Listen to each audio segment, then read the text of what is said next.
அல்லாஹ்வுடைய ரசூல் ஒரு நாள் வீட்டிலே படுத்துக் கொண்டிருந்தார்கள். அப்படி படுத்துக் கொண்டிருக்கும் போது உமர் ரலியல்லாஹு அன்ஹு அவர்கள் வீட்டுக்குள்ளே வருகிறார்கள். வீட்டுக்குள் வந்து ரசூல் ஸல்லல்லாஹு அலைஹி வஸல்லம் வீட்டை அப்படித்தான் முதலிலே பார்க்கிறார்கள். சட்டன தூதருடைய வீட்டுக்குள் யாரும் செல்லக்கூடாது, அனுமதி இல்லாமல். ஒரு பிரச்சனையை முன்னிட்டு அந்த பிரச்சனையை பேசுவதற்காக தூதரிடம் அனுமதி வாங்கி அல்லாஹ்வுடைய ரசூலுடைய வீட்டை முதலில் பார்க்கிறார்கள் உமர் ரலியல்லாஹு அன்ஹு அவர்கள். முஸ்லிமிலே 2947வது செய்தி. முதலில் அந்த வீட்டை பார்க்கிறார்கள். வீட்டை பார்க்கும் போது ரசூல் ஸல்லல்லாஹு அலைஹி வஸல்லம் உறங்கிக் கொண்டிருக்கிறார்கள்.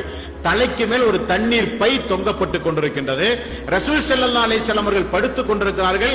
அந்த கட்டிலினுடைய அந்த கயிறினுடைய தழும்பு முதுகை அமர்த்தி கொண்டிருக்கிறது. ரசூல் ஸல்லல்லாஹு அலைஹி வஸல்லம் அவர்கள் போர்த்திக் கொண்டிருந்த போர்வை அவருக்கு மேலே இருக்கிறது. வீட்டிலே வேறு எந்த பொருளும் இல்லை, எந்த பொருளும் வீட்டிலே இல்லை. உமர் அவர்கள் சொல்கிறார்கள், கால ஃபப்ததர்த ஐனா, பார்த்த உடனே என்னுடைய கண்கள் எல்லாம் கலங்கி விட்டது, என்னுடைய கண்கள் எல்லாம் குளமாகி விட்டது. நான்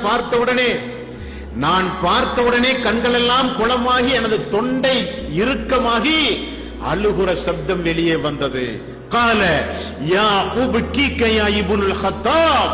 உடனே ரசூல் ஸல்லல்லாஹு அலைஹி வஸல்லம் முழித்துவிட்டு கேட்டார்கள், இப்னுல் ஹத்தாபே ஏன் அழுகிறீர்கள்? குல்து யா நபி அல்லாஹ் வமா லீ லா அப்கி. அல்லாஹ்வுடைய தூதரே, எப்படி என்னால் அழாமல் இருக்க முடியும்? அவருடைய பதில பாருங்க, எப்படி என்னால் அழாமல் இருக்க முடியும்? அல்லாஹ்வுடைய ரசூலே, எப்படி என்னால் அழாம முடிக்க முடியும்? வஹாதல் ஹஸீரு கத் அஸ்தர ஃபீ ஜன்பிக. முதுகிலே அந்த கயிறுடைய தழும்பு படியாமல் இருக்க ஒரு போர்வை கூட உங்களுக்கு இல்லையா யா ரசூலல்லாஹ்? என்ன வாழ்க்கை யா ரசூலல்லாஹ்?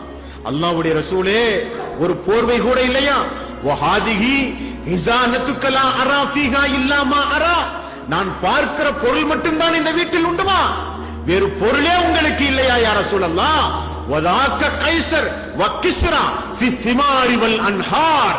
கைஸரும் கிஸ்ராவும் தேனும் பாலும் உண்டு பாரசீக நாட்டை ஆண்டு கொண்டிருக்கும் போது, அவர்கள் நதிகளுடைய நீரை குடித்துக் கொண்டிருக்கும் போது, பூஞ்சோலைகளில் அவர்கள் உறங்கிக் கொண்டிருக்கும் போது, அல்லாஹ்வுடைய ரசூலே, உங்களுக்கு இப்படிப்பட்ட சூழ்நிலையா என்று கேட்கும் போது ரசூலுல்லாஹி ஸல்லல்லாஹு அலைஹி வஸல்லம் அவர்கள் மிக அருமையான பதிலை சொன்னார்கள்.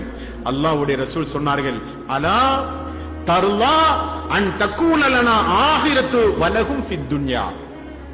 கைசருக்கும் கிஸ்ராவுக்கும் இந்த உலகம்தான் சொர்க்கம், உங்களுக்கும் எனக்கும் மறுமையில் தான் சொர்க்கம்.